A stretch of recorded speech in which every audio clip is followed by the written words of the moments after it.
கடந்த 1990ஆம் ஆண்டு ஆகஸ்ட் மாதம் 12ஆம் தேதி கல்முனையிலிருந்து காத்தான்குடி நோக்கி பயணித்துக் கொண்டிருந்த 172க்கும் மேற்பட்ட அப்பாவி முஸ்லீம்கள் குருக்கல் மடம் என்கின்ற இடத்தில் வைத்து கடத்தி காணாமலாக்கப்பட்ட அந்த சம்பவம் தொடர்பாக தொடர்ச்சியாக களுவாஞ்சிக்குடி நீதவான் நீதிமன்றத்தில் நடைபெற்று வந்த அந்த வழக்குகளின் அடிப்படையில் இன்று குறித்த காணாமலாக்கப்பட்ட அந்த உடல்கள் புதைக்கப்பட்டிருக்கும் என்று சந்தேகிக்கப்படுகின்ற குருக்கல் மடம் பிரதேசத்துக்கு நேரடியாக களுவாஞ்சிக்குடி நீதவான் நீதிமன்றத்தின் நீதவான் நேரடியாக விஜயம் செய்து குறித்த இடத்தை பார்வையிட்டு முறைப்பாட்டாளரின் முறைப்பாட்டுக்கு அமைய குறித்த இடத்தை அகழ்வு செய்வதற்கான கட்டளையை பிறப்பித்திருக்கிறார்.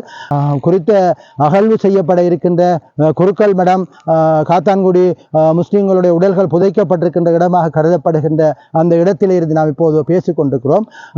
தொடர்ச்சியாக கட்டங்கட்டமாக இவ்வாறான புதைக்கப்பட்டதாக சொல்லப்படுகின்ற அந்த இடத்திலே இருந்து உடல்கள் தோண்டி எடுக்கப்படலாம் என நம்பப்படுகிறது. இது வாரவலம் செய்திகளுக்காக உங்கள் TL ஜௌஃபர் கான், குருக்கல் மடம் மனித புதைகுழி என்கின்ற அந்த இடத்திலிருந்து.